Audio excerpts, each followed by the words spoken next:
Buenas tardes, profesora. Bienvenida. Mi grupo está conformado por Luisa Fernanda Vargas, Paola Jimena Díaz, Zenaida Puentes Velázquez, Noelvia Mayorga, Eliana Carolina Rodríguez. Somos estudiantes de séptimo semestre de Psicología de la Universidad Minuto de Dios, sede Ibagué. De antemano quería agradecerle pues, por su colaboración para la realización de esta actividad de psicología educativa. Quiero pedirle, por favor, nos indique cuál es su nombre y su formación profesional. Bueno, buenas tardes para todas. Mi nombre es Maritza Manrique, yo soy licenciada en educación, soy especialista en educación superior a distancia y actualmente estoy cursando una maestría en educación inclusiva e intercultural. Quería preguntarle qué áreas académicas dicta y a qué grados. Bueno, en cuanto a las áreas académicas, actualmente tuve un cambio del sector privado, había estado en el sector privado por 16 años. En mis inicios como docente tuve pues los grados de preescolar, los tres grados del nivel. Entonces, esos fueron los años que trabajé como docente. Los otros 13 años trabajé en la parte directiva, como coordinadora y como vicerrectora, pero debido al cambio que tuve ahora al sector pues oficial, estoy con niños de grado primero y segundo, entonces oriento todas las áreas. Profe Maritza, quería saber en qué instituciones ha trabajado usted, es decir, instituciones públicas o privadas. La primera, digamos, tuve un primer año en una institución educativa que se llamaba Nueva Generación, un colegio privado que solamente contaba con nivel de preescolar y primaria. Posteriormente tengo pues 16 años de experiencia en otro colegio privado de acá de la ciudad de Neiva, que es el Colegio Piaget, que fue donde trabajé 3 años como docente y el resto del tiempo como directivo docente. Y actualmente estoy en la institución educativa La Cabaña, en el municipio de Salado Blanco, que es de carácter oficial. Profe, ¿qué diferencia hay entre la educación pública y la educación privada? Bueno, pues las diferencias, pues tristemente sí son bastante grandes, ¿no? Digamos que una de las principales diferencias es la asignación de recursos, ¿sí?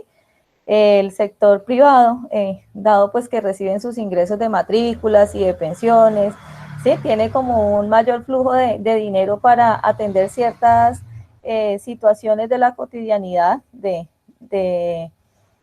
colegio, de la institución educativa. El hecho de manejar menor cantidad de estudiantes es un punto también que es bastante, que es una brecha bien amplia, o sea, pasar de tener cursos de 20, 25 estudiantes a cursos de 40, 45, eso de todas maneras es bastante difícil reconocer la diversidad y las individualidades en unos grupos tan grandes que en realidad permita apoyar y orientar a los muchachos de forma adecuada. Y tal vez otra de las diferencias que he notado, pues para mí ha sido un cambio.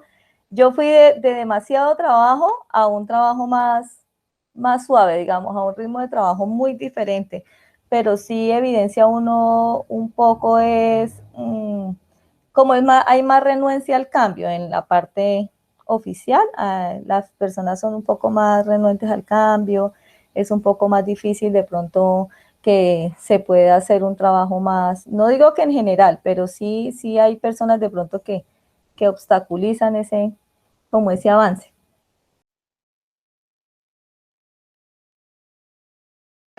Adelante, Noelvia, ¿quieres hacerle alguna pregunta a la profe? Buenas tardes, profe, mucho gusto. Mi nombre es Noelvia Mayorga. Pues tengo 4 preguntitas. Una de ellas es, si estuviera en sus manos, ¿qué cambios le gustaría que realizaran las instituciones en cuanto al factor psicológico en los niños? Bueno, esta área, digamos que ya la psicología y la educación deben trabajar de la mano, ¿cierto? Digamos que la educación ha evolucionado bastante, pero no al ritmo que en realidad quisiéramos, ¿cierto? O sea, seguimos estando retrasados en esa evolución frente a cómo avanzan los otros ámbitos. La psicología tiene que estar ahí porque si nosotros no conocemos un poco de cómo es ese desarrollo, cognitivo, socioafectivo, ¿sí? Emocional de nuestros niños, ¿sí? O sea, eso tiene que estar ligado completamente para poder hacer un buen trabajo. Entonces, no es suficiente. Muchas veces creemos que tener una psicóloga en el colegio ya tenemos manejado el asunto, no. Es también tratar de que los docentes asuman, no el papel de psicólogos, pero sí que entiendan que ese profesional que está ahí no solamente atiende a los niños que tienen dificultades, ya sea de aprendizaje, de comportamiento, sino que pueden orientar también las actividades que se realizan dentro del aula, ¿sí? Porque tienen ese conocimiento, ustedes los psicólogos tienen un conocimiento grandísimo acerca de cómo es ese comportamiento que está expresando el niño, tiene un fin, ¿no? A veces uno como docente, no, es que este es el más cansón, pero no va más allá de mirar qué es lo que le pasa, qué es lo que hace que se dé ese comportamiento en el niño, ¿sí? O sea, hoy el niño está muy sensible, venga, ¿será que le pasó algo? ¿Será que lo regañaron antes de venir? ¿O ya ha ido cambiando su comportamiento? O sea, como esas señales. Entonces yo creo que las instituciones educativas deben contar no solamente con un psicólogo, sino yo pienso que deberían haber un poco más de ese personal. O sea, no está bien que en una institución educativa haya un psicólogo para atender 800 niños. La psicología no está solamente para atender al niño que tiene una dificultad, está para apoyar el proceso educativo, ¿sí? Es un apoyo, es un orientador del docente, no solo del niño, del docente como tal, ¿sí? Muchas gracias. La siguiente pregunta es, desde su rol como docente, ¿cómo podríamos enseñar nuevas conductas a los niños? Digamos que las nuevas conductas, bueno, sabemos que esas conductas están muy marcadas por su entorno, ¿cierto? Por el contexto, que es lo que estábamos hablando ahora. Muchas veces esas conductas de los niños vienen marcadas de cómo han sido criados, por decirlo de alguna manera, ¿sí? O muy sobreprotegidos, o muy hiperregalados, o sí, cuando quieren hacer lo que quieren, pero también nos encontramos con niños que han sido educados tan educados, tan llevados a que tienen que ser tan lineales que entonces cuando llegan al aula de clase entonces no participan, no pueden expresarse como libremente, ¿sí? Entonces, como docentes, digamos que una de las cosas que hay que hacer es ir dejando atrás ese modelo tradicional y permitir ya que las metodologías activas vayan haciendo parte de nuestras aulas y que no sea el docente, que ya no está, la educación no debe estar centrada en la enseñanza, sino en el aprendizaje, ¿sí? Entonces, cuando ya todos entendamos que el aprendizaje es lo clave, que el estudiante es quien debe desarrollar su propio conocimiento, ¿sí? Ahí se van a cambiar las conductas. ¿Por qué? Porque lo tenemos que llevar a ellos al trabajo en equipo, por ejemplo, que a veces cuesta, mira, esto es una evidencia de cuánto cuesta el trabajo en equipo, de asumir las responsabilidades individuales. Entonces, cuando se empieza con el niño desde muy pequeño, ¿sí? A trabajar sobre esas habilidades del trabajo en equipo, del respeto a la diversidad, ¿cierto? Que permita el respeto al otro, que reconozcamos las diferencias y las valoremos. Entonces, todo eso va haciendo cambiar la conducta del niño y se refleja en una convivencia sana. Ay, muchísimas gracias. Mi compañera Zenaida continúa.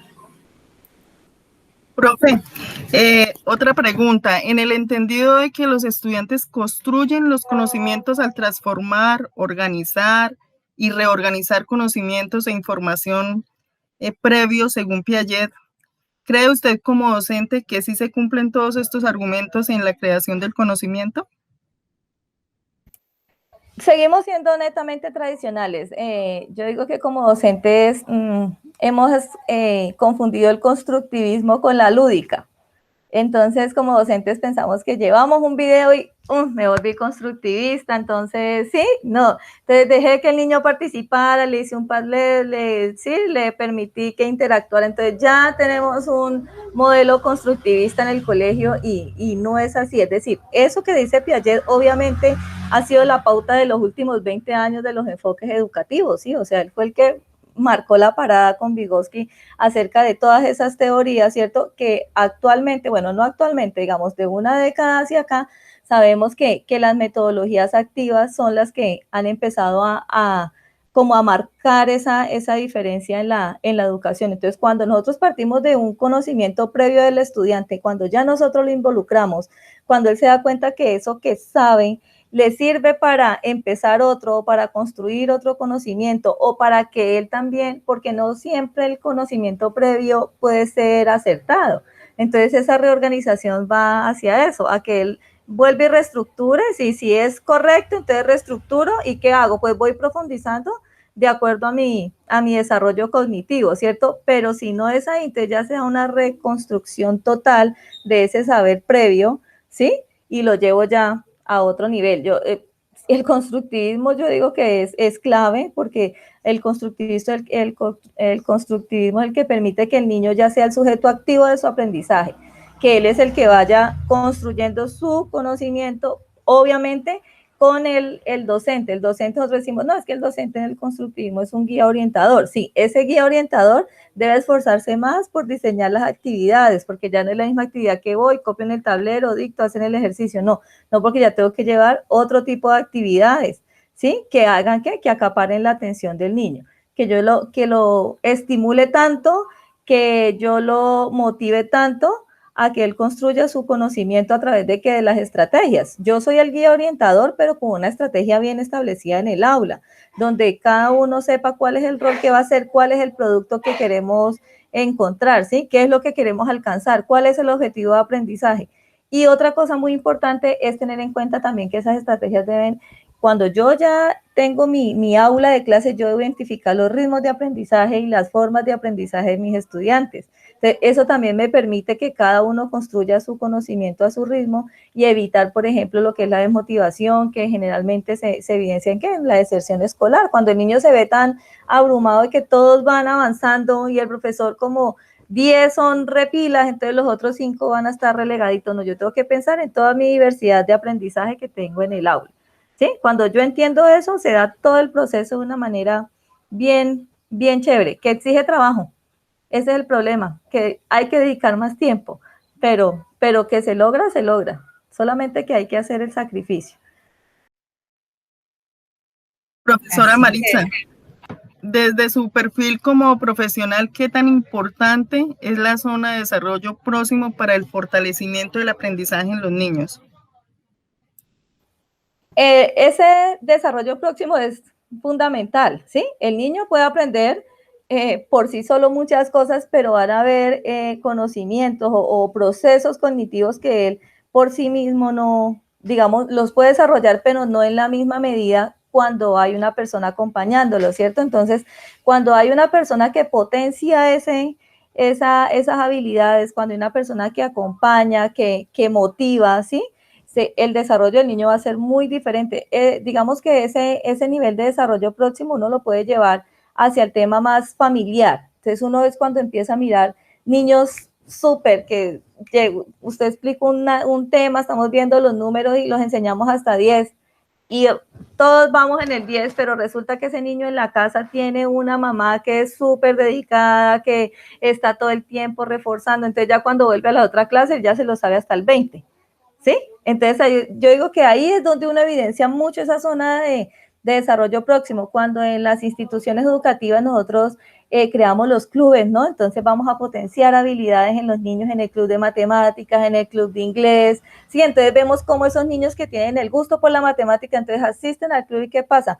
Con esa orientación que da el maestro, que es el líder de ese equipo, ¿sí? Con ese acompañamiento, entonces, ¿qué hace? Pues su zona de desarrollo próximo va a estar todo el tiempo elevada, es decir, va a ir siempre potenciándose mucho más su aprendizaje y su conocimiento. Sí, señora, hay muchas cosas que a veces uno como padre olvida, ya sea por el trabajo, ocupaciones y diferentes cosas, y pues no potenciamos estas cositas que son bastante importantes, ¿no? Entonces, una preguntita que me gustaría hacerle es ¿cómo trabaja en un alumno aislado y tímido en el salón de clase? Cuando ves un niño de cierta edad que está como aislado, no sé, o sea, como qué forma de trabajo tienen ustedes como para manejar este tema. Bueno, cuando generalmente siempre ese caso uno lo tiene, ¿cierto? El niño que de pronto tiene dificultad de interacción y puede ser por timidez o porque muchas veces también puede estar reflejando el miedo porque está muy acostumbrado al castigo, ¿sí? De alguna manera, digamos que básicamente los casitos que de pronto puede evidenciar están asociados a esa parte. En primera medida solamente recurrir al diálogo, ¿sí? No es, a veces creemos que es incluirlo en todo y que el niño participe, no, yo pienso que es un trabajo que se hace poco a poco, o sea, se inicia con el diálogo, como ganándonos la confianza, ¿sí? Colocándolo ya a ejercer un rol donde él vaya interactuando un poco más con sus compañeros, ¿sí? A través del juego, ¿sí? El juego de roles es súper chévere porque entonces cuando ya le decimos, bueno, el que es muy habladorcito, entonces en este juego de roles va a asumir el rol de pronto de otro compañero, ¿sí? Entonces para que ellos se perciban miren cómo son percibidos por los demás, ¿sí? Ese casito, digamos que generalmente cuando hay un caso así, siempre hay orientación escolar, es decir, hay un trabajo entre el docente y el psicólogo porque el docente solito no puede hacer esa actividad. Puede resultar de dos tipos, ¿no? Un niño muy aislado, muy callado, pero buenísimo, que da cuenta de todo, que aprende con mucha facilidad, ¿sí? Como puede ser el caso que ese mismo hecho de estar aislado y esa falta de socialización también impida que su aprendizaje sea igual al ritmo de los compañeros. Entonces, cuando se da eso, en el aula como docente, pues nuestra responsabilidad es primero entrar en confianza, empezar a hablar, cosa que el niño también exprese, porque puede ser también cuestión de personalidades, ¿sí? A veces también hay personas que son solitarias y se sienten bien así porque tal vez así han estado, pero pues como somos sociales por naturaleza, generalmente entonces se recurre al apoyo de orientación escolar y será la psicóloga quien dé las pautas, bueno, vamos a trabajar así. Generalmente siempre es la psicóloga la que está diciendo, vamos a trabajar así, vamos a orientarlo por este lado, vamos. Y lo otro, lo que más, digamos, uno hace en el aula es que cuando hay una actividad, entonces, por ejemplo, de bailar, entonces el niño no lo pongamos porque como es que a él le da tanta pena, no, él va a cumplir cualquier función, así él no salga a bailar allá, entonces usted va a ser el que va a estar pendiente aquí de poner la música o de pasarle a medida que él se va involucrando y ya va tratando de... Es un proceso bastante largo, pero digamos que como docentes solitos no podríamos lograrlo, se requiere sí de un apoyo psicológico que también nos oriente a nosotros, porque nuestra formación, ahora lo que ustedes están viendo que es psicología educativa, es lo que nosotros vemos, psicología educativa, una materia en en toda la formación profesional y ya uno con eso no es psicólogo, que de pronto uno desarrolla algunas actitudes o algunas habilidades porque leyó, porque usted tuvo un caso y entonces usted fue y buscó y miró, pero de todas maneras se requiere de un apoyo de una persona que sea especialista en el tema. Profe, por acá nos envía una pregunta una compañera, Jimena Díaz, dice, ¿qué secuencias didácticas aplica ahora en la educación virtual? Bueno, yo estoy en el sector oficial desde el año pasado, en septiembre, es decir, desde que yo ingresé al sector oficial, no he estado en el aula, he estado trabajando de manera remota, ni siquiera virtual, porque trabajo en la zona rural, entonces los niños no tienen acceso a plataformas digitales, entonces con ellos he trabajado a través de teléfono, WhatsApp, con el que súper bien me va, el que tiene Meet también, pero entonces en un tiempo muy reducido. Entonces, ha sido más un acompañamiento, más de reforzar, hemos trabajado a través de guías, ¿sí? Guías tratando de que estén muy estructuradas, muy básicas, muy fáciles de entender, porque resulta que en el sector rural, pues los padres de familia generalmente su escolaridad es casi que la primaria, muy pocos tienen educación más allá de la secundaria, digamos que de 50 niños habrán 2 papás profesionales, entonces eso también no ha permitido que el avance de nosotros con los niños sea bueno, es decir, que ellos vayan al ritmo que está. Ha tocado es revisar el plan de estudios y mirar, bueno, de aquí qué es lo básico que el niño tiene que saber para pasar al siguiente grado. ¿Cómo trabajamos con los niños? Yo preparo mi clase, tengo unos videitos de refuerzo, hago unas actividades, unas en PowerPoint, trato de buscar otras herramientas digitales que sean interactivas y aplicarlas en el momento, ¿sí? Si es ya cuando estamos trabajando, por ejemplo, lo que es el tema lectoescritor, entonces dentro de las guías yo les envío un material adicional para que ellos refuercen en casa, ¿sí? Material didáctico que no sea sino ya cositas llamativas para que los niños formen palabras, todo basado, por ejemplo, en imágenes, pero como tal desarrollando una secuencia didáctica que uno diga como hace en el aula que tiene usted estructurada, no la he desarrollado, aún no porque no he estado en el aula.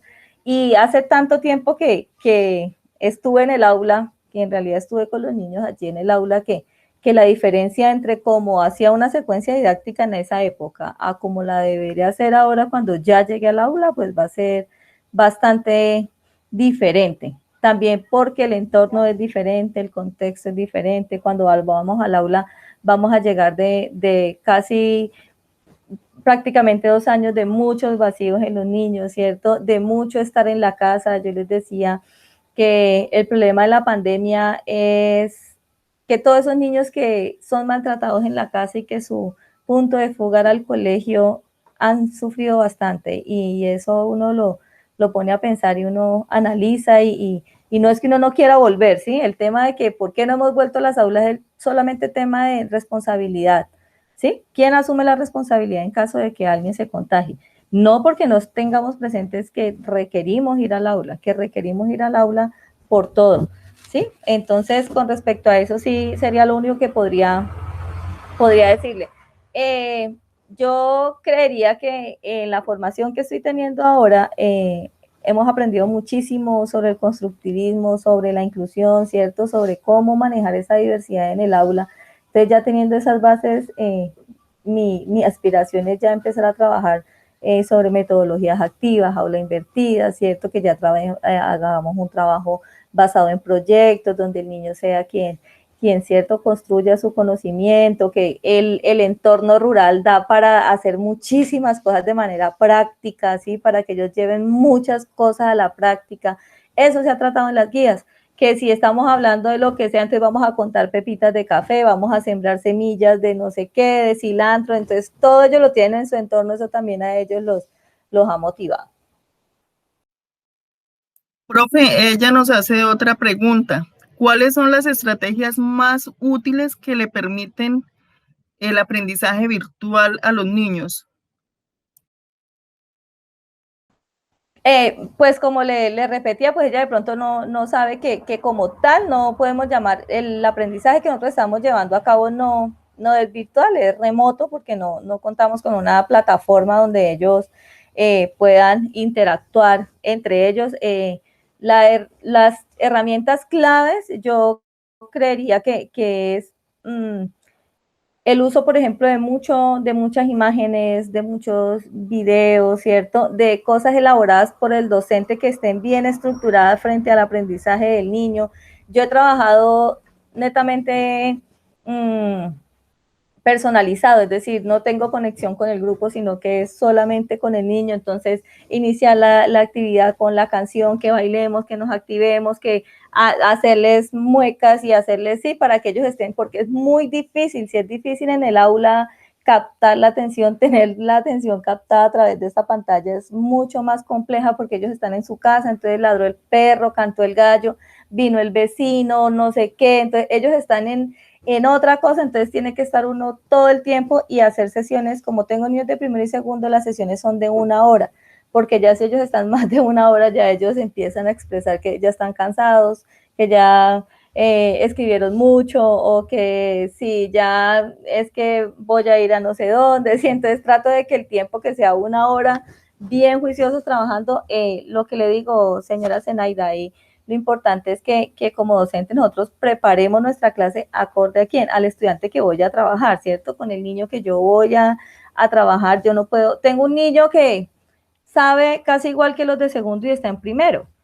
Yo no puedo llevar a ese niño al mismo ritmo que estoy llevando el resto, porque él me pide más, mientras que con estos he visto 8 fonemas, él ya va con los 8 leyendo y escribiendo perfecto. Entonces yo le digo a la mamá, con él vamos a entonces ya para él tengo que tener otro tipo de herramientas porque él mismo me pide, bueno, deme más porque ya voy allí aprendiendo. Entonces yo creo que lo principal cuando nosotros ya como docentes vamos a seleccionar las estrategias es tener en cuenta cuáles son mis estudiantes. Yo debo partir como docente de un diagnóstico de cuál es el ritmo de aprendizaje de mi estudiante, ¿cierto? Yo tengo que tener clarito este niño cómo aprende, cómo aprende, a que le gusta, a que le llama más la atención, ¿sí? Otra cosa, por ejemplo, muy importante es motivarlo siempre con material concreto. Entonces, si vamos a trabajar la H, entonces vamos a hacer hojaldras, entonces usted va a traer huevos, usted va a traer harina, usted va a hacer, entonces se trata de que sean cositas así muy prácticas, porque recuerden que el constructivismo nos dice que cómo aprendemos haciendo, con cosas significativas, con cosas cotidianas, que eso me sirva para resolver a mí cosas cotidianas. Entonces, cuando yo hago cosas que hago en mi casa, que sé que un superhéroe, vamos a ver la S, entonces todos con capas de superhéroes, por ejemplo, entonces ya a ellos se les quedó, porque no se van a acordar tanto de la S, sino que ese día llevábamos una capa y entonces sí. Entonces, todas esas estrategias deben estar orientadas a la clase a la clase a la que voy, al aula que voy, a la diversidad que tengo en esa aula. Profe Maritza, una pregunta. Los niños cuando tienen cuando tienen 3 años más o menos, uno les enseña a contar y ellos cuentan con mucha facilidad los números y les gusta, de hecho, los números. ¿Qué pasa o o falta de estrategias o a qué se debe que los niños cuando ya pasan a segundo grado, tercer grado, les da tanto miedo las matemáticas, le cogen mucho miedo a los números? Bueno, es que el coco del segundo y tercero son las tablas de multiplicar, ¿cierto? Entonces resulta que cuando llegamos a segundo, entonces empieza ese proceso, y si ese proceso no es el adecuado, ahí es donde entra el pánico, ¿cierto? Entonces uno enseña la tabla, las tablas, uno como papá las enseña con regla, entonces se equivocó, entonces sí, 2 por 3, entonces el niño le dice 5, entonces tenga un reglazo porque le faltó 1 para las 6, ¿sí? Entonces, sí, eso genera en los niños de una vez, obvio, usted le dice tabla de multiplicar y los niños de una vez van a pensar en castigo. ¿Qué es lo que pasa? Yo pienso que en eso sí ha tenido mucha razón el ministerio, y es en que los niños nos hemos preocupado mucho porque los niños aprendan cosas cuando están muy pequeñitos, entonces que adquieran conocimientos, que es que cuando estén primerito ya tienen que saber leer y escribir perfecto, no sé qué, y entonces no estamos haciendo caso de esas etapas que nos habla Piaget, ¿cierto? Donde nos dice que el niño que hay unas edades que son para irlos estimulando y para que ellos desarrollen sus habilidades de acuerdo a su edad. Entonces también eso es otra cosa que incide mucho. A veces los niños llegan con 6 años a ser segundo, ¿sí? Entonces resulta que también su proceso cognitivo no está acorde para esos conocimientos que el niño ya va a aprender, pero el papá es feliz porque el niño va súper adelantado, ¿sí? Entonces el niño va full porque el niño va muy adelantado, el niño va, entonces yo pienso que esa es una de las cosas que incide. Otra cosa que incide también, yo creo que es la falta de estrategia de nosotros como docentes para enseñar esos conocimientos, ¿cierto? Esas tablas de multiplicar. ¿Cómo me invento yo para que el niño sepa que es que no se tiene que aprender eso de memoria? No es aprendérselo de memoria, o sea, nos falta a nosotros enseñar. Yo nunca me las aprendí, y es la fecha que yo no me la sé, porque yo lo que hago es siempre cuando me dicen tanto por tanto, pues lo llevo a 10 y así, y igual, o sea, nos hace falta es como más ese desarrollo de la habilidad de un cálculo matemático, más de que el niño se sepa las tablas de pe a pa. Cuando él se olvida de una, digamos que va 4 por 5, se sabe 4 por 1 bien, 4 por 2 llega a 4 por 5 y se le olvidó, de ahí para abajo ya él no tiene ni idea cómo va a sacar esa multiplicación. Igual con la división. Entonces yo pienso que sí es como más falta de estrategia, porque no es en todos los niños, ¿sí? A veces es que como también en casa, no, es que como yo soy malísima para las matemáticas y él me lo heredó, no, eso es falso, eso es completamente falso. Es que como el papá no, ese papá flojísimo, él tampoco nunca aprendió no, eso es falso, o sea, eso, ¿quién dijo que los hijos iban a sacar, a heredar esa habilidad si eso es algo que se desarrolla en una persona? ¿sí? Entonces, cuando empiezan como esas justificaciones y cuando yo como docente no preparo una estrategia que sea la adecuada para ese niño, de pronto a todos los otros les hice una ruleta de las tablas y todo súper. Hubo uno que esa herramienta no le funcionó.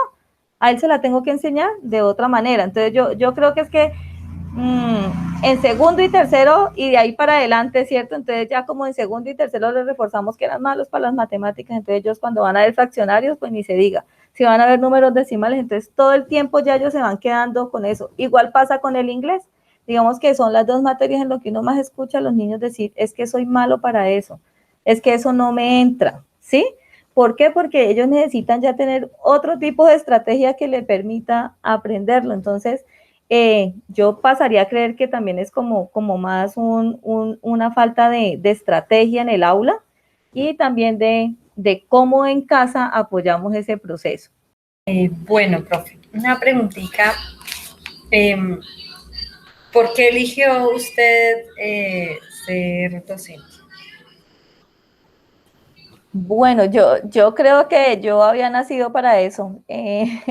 Esa era mi vocación. Desde que estaba pequeñita, mis juegos eran a jugar a la profesora. Era una profesora muy brava, tristemente, pues como lo notarán, yo eh, estudié ya hace bastantes años porque en una educación netamente tradicional, ¿cierto? Donde todavía el castigo hacía parte de ese aprendizaje. No me castigaban a mí porque afortunadamente pues siempre fui buen estudiante, me ha gustado bastante estudiar, pero yo creo que siempre quise ser profesora, yo creo que siempre, todo el tiempo he estado presta, de pronto si alguien no podía ayudar a enseñar, yo creo que Dios me había hecho para eso, me creó para que yo fuera docente y de verdad que a mí, yo amo mi profesión, trato al máximo de hacerlo lo mejor posible, obviamente pues no soy perfecta, tendré muchas dificultades, muchas cosas por mejorar, ¿cierto? Pero siempre trato de llegarle a los niños, que ellos se sientan cómodos, de apoyarlos, de conocerlos, de aprenderme los nombres. Cuando era coordinadora y vicerrectora, que ya no estoy en el aula, yo igual acompañaba todos esos procesos con los muchachos, lo que necesitaran, cómo apoyarlos, cómo motivarlos, ¿cierto? Y siempre estar ahí, yo pienso que individualizar a un estudiante, lo mejor que podemos hacer como profesores es conocer la realidad de cada uno, ¿sí? De por lo menos saberse el nombre, por lo menos saber que usted vio a la mamá y sabe que esa es la mamá de ese niño, que yo le puedo decir, ay, no, mire, tal cosa, ¿sí? Digamos que eso a mí me apasiona, yo cambiar completamente de contexto, de estar en un contexto, en una ciudad, ¿sí? Donde los niños son muy diferentes, llegar a la zona rural, los niños son muy diferentes, los papás son muy diferentes, ¿sí? Entonces son experiencias muy bonitas porque empieza uno a ver cómo contrasta toda esa cultura, cómo se contrasta todas esas realidades y todo lo que como docentes tenemos por hacer. Yo siempre critico mucho eso, que a veces cuando estamos en zonas más difíciles, con una realidad social más difíciles, como docentes no analizamos que es donde más trabajo tenemos, porque la idea es cambiar motivar tanto al niño a que cambie esa realidad, a que vuelva. Yo nunca les digo que tienen que salir de ahí, no, que trabajen para que vuelvan ahí, que estudien para que vuelvan ahí a su misma zona, sí, pero entonces ya no va a volver como el recolector de café, sino como el agrónomo, como el ingeniero agrícola, como el profesor de la escuela, porque así es que se transforman los territorios, así es como se transforma la calidad de vida. Entonces, no, yo adoro ser docente, y yo creo que esto era lo mío. Yo creo que no me equivoqué. Ay, bueno. Profesora, ¿qué consejo le daría usted a sus colegas acerca de cómo tratar o qué estrategias usar con esos niños que no aprenden al mismo ritmo de todos? Que hay unos que, como se dice vulgarmente, están como quedaditos, que siempre llaman los quedaditos. ¿Qué estrategias, qué consejo le daría usted a sus colegas?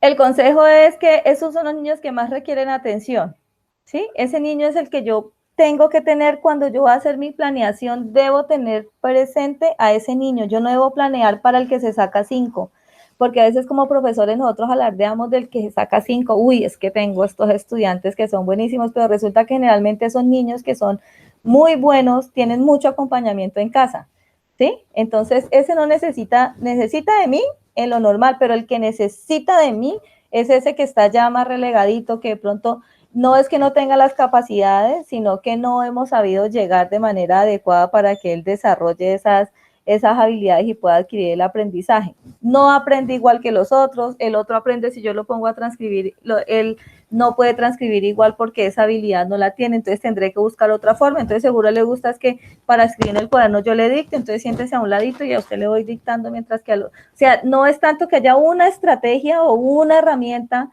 porque como es tanta la particularidad, entonces yo no puedo definir, no, mire, es que cuando un niño está muy quedadito, entonces lo que tenemos que hacer es ponerlo a colorear, no, ya toca es dentro del aula, mientras que lo vamos conociendo, hacer un diagnóstico, tener claro, cuando yo voy aprendiendo, uy, no, es que este niño es visual, él aprende, si yo le pongo una imagen, él de una vez la captó, no, él es auditivo, yo tengo que ir y hablarle y explicarle y cerquita al oído, ojalá y señalarle y ya él entendió, ¿cierto?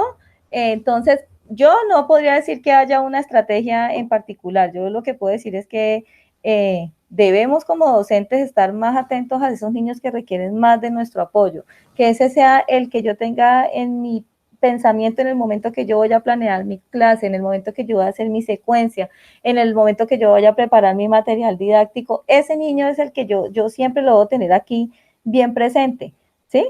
Entonces, y yo creo que lo otro muy importante es la formación constante. Yo creo que no estamos en una época en donde como docentes nos hayamos graduado hace 10, 15 años y nunca nos hayamos hecho un curso de actualización, un diplomado, o sea, hicimos la licenciatura y ya con eso, no, porque la educación avanza no como esperaríamos, pero sí el desarrollo, los contextos, la forma de ser de los niños va siendo cada vez diferente, ya ellos van mucho más rápido, entonces yo no me puedo quedar con el mismo conocimiento hace 10 años cuando ya ahorita hay otras formas de educar.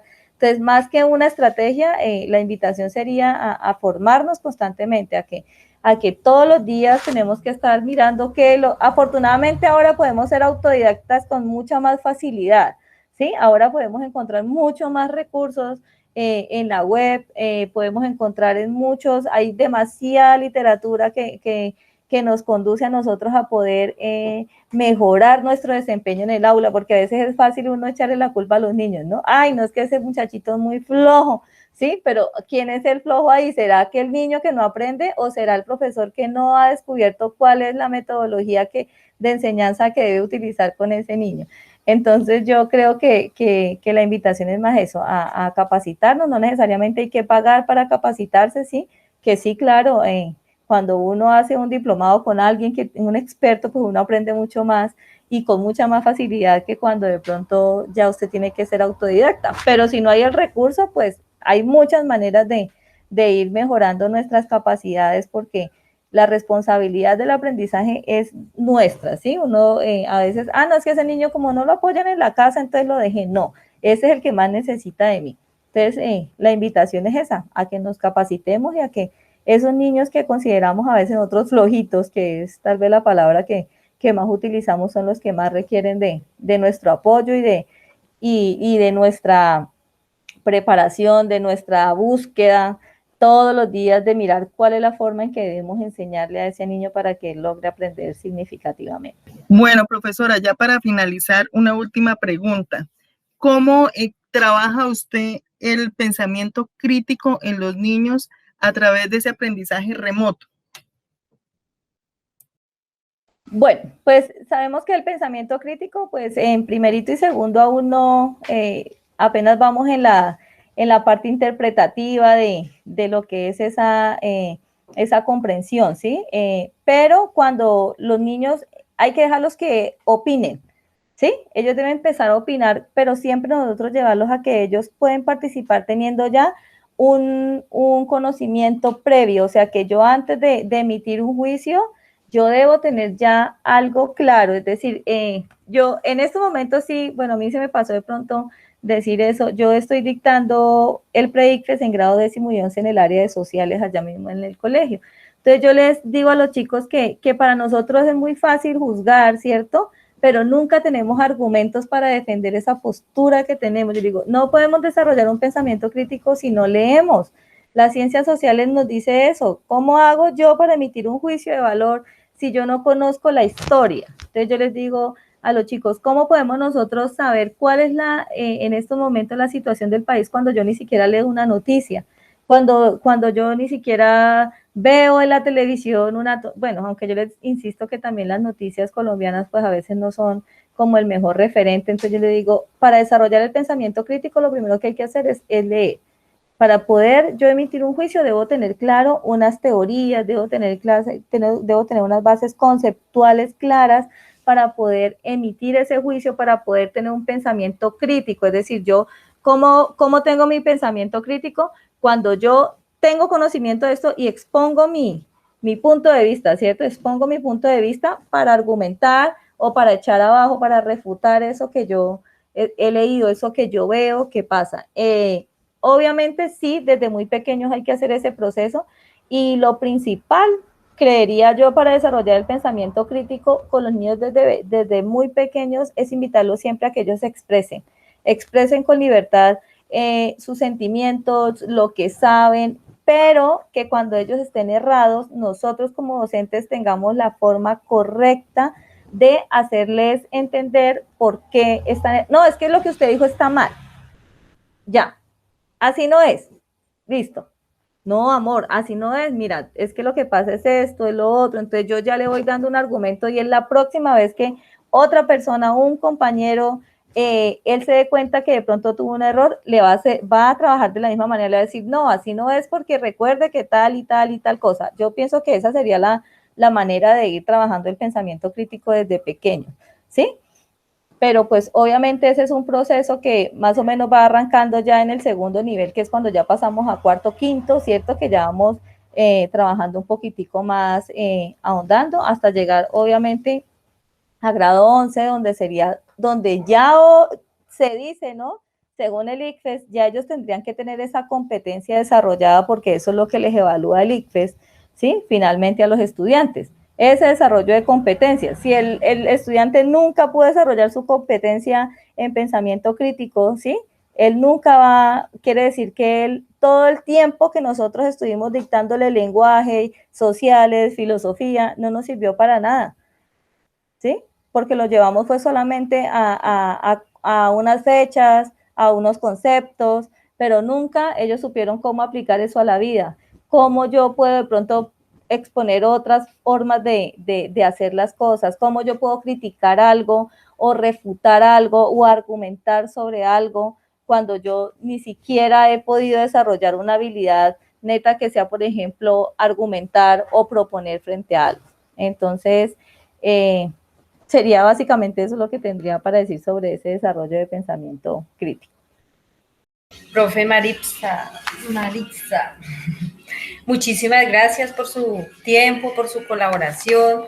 De verdad que sus palabras son muy enriquecedoras y me alegra mucho que al escucharla, pues todavía hay docentes con los cuales uno como que dice, bueno, están haciendo bien su trabajo, ¿no? Porque pues uno ve a veces docentes que la verdad les falta como mucho ahí ser un poco más humanos, los que estamos trabajando humanos, o sea, y digamos que desde acá depende muchísimo, muchísimo para el futuro. Entonces es bastante importante y me alegra mucho, profe, de verdad que está haciendo una muy buena labor. Y pues muchísimas gracias, profe, por su colaboración y buena tarde. Dios la bendiga.